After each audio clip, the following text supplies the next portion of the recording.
എക്കാലത്തേക്കും ബ്യൂറോക്രസിയെ കുറ്റം പറയാനാണെങ്കിൽ നമുക്ക് നിശ്ചയദാർഢ്യമുള്ള രാഷ്ട്രീയ നേതാക്കളുടെ ആവശ്യമില്ലല്ലോ. ജനങ്ങൾക്ക് ചോദിക്കാനുള്ളത് പൊളിറ്റിക്കൽ ലീഡർഷിപ്പിനോടാണ്, അല്ലാതെ ബ്യൂറോക്രസിയോട് നമുക്ക് എന്ത് ചോദിക്കാനുണ്ട്? തെരഞ്ഞെടുത്ത് അയച്ചിരിക്കുന്നത് മാറ്റം വരുത്തുമെന്ന് വാഗ്ദത്തം ചെയ്ത മനുഷ്യരോടല്ലേ ചോദിക്കാനുള്ളത്. അപ്പോൾ ഹാരിസ് പറയുന്ന പ്രശ്നം ഒരു പ്രശ്നമായിരുന്നുവെന്ന് നമുക്ക് വിമാനത്തിൽ ഉപകരണങ്ങൾ വന്നപ്പോൾ മനസ്സിലായി. അത് പരിഹരിക്കാൻ കഴിയുന്ന പ്രശ്നമായിരുന്നു എന്നും മനസ്സിലായി. അതിന് അത്ര വലിയ സാങ്കേതികമായ തടസ്സങ്ങളില്ലായിരുന്നു എന്നും മനസ്സിലായി. ഇവിടുത്തെ പ്രശ്നം നോക്കൂ, ഒരു പ്രശ്നവുമില്ലെന്ന് ആദ്യമേ അഡ്വാൻസ് ചെയ്ത് സ്ഥാപിക്കാൻ ശ്രമിച്ച ആവേശമുണ്ടാക്കിയതിൻ്റെ രക്തസാക്ഷിയാണ് ഒരർത്ഥത്തിൽ ബിന്ദു എന്ന് പറയുന്ന 55 വയസ്സുകാരിയായ ആ സ്ത്രീ. അതിന് വിമർശനം കേൾക്കേണ്ടി വരും. അതായത് പ്രൗഢിയുടെ ക്രെഡിറ്റ് മാത്രം എടുത്താൽ പോരാ, അതിലുണ്ടാവുന്ന പ്രശ്നങ്ങളുടെ പിഴവിൻ്റെ ഉത്തരവാദിത്വം ഏൽക്കേണ്ടി വരും. അതിനാണ് റെസ്പോൺസിബിലിറ്റി എന്ന് പറയുക. അത് ഏറ്റെടുക്കാനുള്ള മനസ്സുണ്ടാവുക, ധീരത ഉണ്ടാവുക.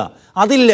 എപ്പോഴും ഞങ്ങളുടെ കാലത്ത് മാത്രം ഉണ്ടാക്കിയ നേട്ടങ്ങളുടെ കണക്കുകൾ, കിഫ്ബി അലോക്കേഷൻ, രമേശ് ചെന്നിത്തലയുടെ കാലത്ത് ഉണ്ടായിരുന്ന, ഉമ്മൻചാണ്ടിയുടെ കാലത്ത് ഉണ്ടായിരുന്ന നഷ്ടങ്ങൾ, ഇത് പറയാനാണ് മിടുക്ക്. അതിനപ്പുറം ഒരു തെറ്റുപറ്റിപ്പോയി, ഞങ്ങൾ അനാവശ്യമായ ഒരു ധൃതി കാണിച്ചത് കൊണ്ടാണ് തിരച്ചിൽ വൈകി, ഇത് പറയാൻ ഏറ്റെടുക്കലല്ലേ ധീരമായ രാഷ്ട്രീയം? അതിന് നിങ്ങളെ കിട്ടുന്നില്ല. അല്ല നിഷാദ്, ഇതിൽ ഒരുപക്ഷെ ഇപ്പോൾ ശസ്ത്രക്രിയ ഉപകരണങ്ങളെ സംബന്ധിച്ച് ഡോക്ടർ രാമൻകുട്ടിക്കൊക്കെ വളരെ കൃത്യമായിട്ട് ഇക്കാര്യം പറയാൻ കഴിയുമെന്നാണ് ഞാൻ കരുതുന്നത്. ഇപ്പോൾ ശസ്ത്രക്രിയ ഉപകരണങ്ങൾക്ക് ലോകത്താകമാനം വില വർദ്ധിച്ചൊരു സാഹചര്യമുണ്ട്. നേരത്തെ അലോക്കേറ്റ് ചെയ്തിരുന്ന തുകയിൽ നിന്ന് ഏതെങ്കിലും ഒരു ശസ്ത്രക്രിയ ഉപകരണം സൂപ്രണ്ട് വാങ്ങുകയാണെങ്കിൽ ഒരുപക്ഷെ 3000 രൂപയിലടക്കം പലപ്പോഴും ഈ ശസ്ത്രക്രിയ ഉപകരണങ്ങൾക്ക് വില വർദ്ധിച്ചൊരു സാഹചര്യമാണ് ഇപ്പോൾ ഉള്ളത്. അപ്പോൾ 3000 മുതൽ 5000 രൂപയുടെ വ്യത്യാസം വന്നാൽ അങ്ങനെ ഒരു ശസ്ത്രക്രിയ ഉപകരണം സൂപ്രണ്ട് വാങ്ങിയാൽ അത് ഓഡിറ്റ് ഒബ്ജക്ഷൻ ഉണ്ടാവും. അങ്ങനെ വരുമ്പോൾ അദ്ദേഹത്തെ അഴിമതിക്കാരനായി ചിത്രീകരിക്കപ്പെടുകയും അദ്ദേഹം നടത്തിയിട്ടുള്ളത് അഴിമതിയാണെന്ന് വരുത്തി തീർക്കുകയും ചെയ്യും. സൂപ്രണ്ടിന് അത്തരത്തിൽ ചില പരിമിതികളുണ്ട്.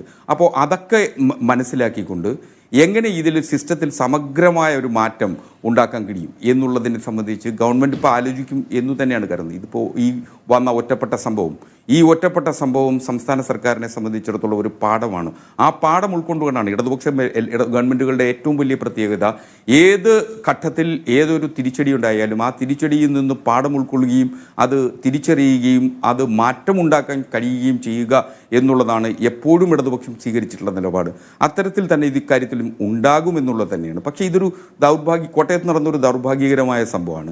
ഒരു അപകടം നടന്നു, അപകടത്തിനുള്ളിൽ ആരെങ്കിലും കുടുങ്ങിയിട്ടുണ്ടോ എന്ന് പരിശോധിക്കുന്നതിന് ആവശ്യമായിട്ടുള്ള യുക്തിബോധം അവിടെ ഉണ്ടായിരുന്ന ആളുകൾക്ക് ആ നിമിഷം ഉണ്ടായില്ല എന്നുള്ളത് ഒരു കുറ്റകരമായ കാര്യമായി തന്നെ നാം കാണണം. അതിൻ്റെ ഉത്തരവാദിത്വം സംസ്ഥാന സർക്കാരിനുണ്ട്. ആ ഉത്തരവാദിത്വത്തിൽ നിന്നും സംസ്ഥാന സർക്കാർ ജില്ലാ ഭരണകൂടമോ മാറി നിൽക്കുന്നത് ശരിയല്ല എന്ന് തന്നെയാണ് എൻ്റെ തോന്നൽ. അതുകൊണ്ട് ആ ഉത്തരവാദിത്വം കൂടി ഏറ്റെടുത്തുകൊണ്ട് തന്നെയാണ് ഞാൻ വിചാരിക്കുന്നത്. ആ ഉത്തരവാദിത്വം കൂടി സംസ്ഥാന സർക്കാർ ഏറ്റെടുത്തുകൊണ്ട് തന്നെ നമുക്ക് ഇനി ചെയ്യാൻ കഴിയുന്നത് ബിന്ദുവിൻ്റെ കുടുംബത്തിന് എന്തു ചെയ്യാൻ കഴിയും, ബിന്ദുവിൻ്റെ അനാഥയാക്കപ്പെട്ട 2 മക്കളെ എങ്ങനെ ചേർത്ത് പിടിക്കാൻ കഴിയും, അവരെ എങ്ങനെ സമൂഹത്തിൽ മുന്നിൽ നിർത്തി അവരെ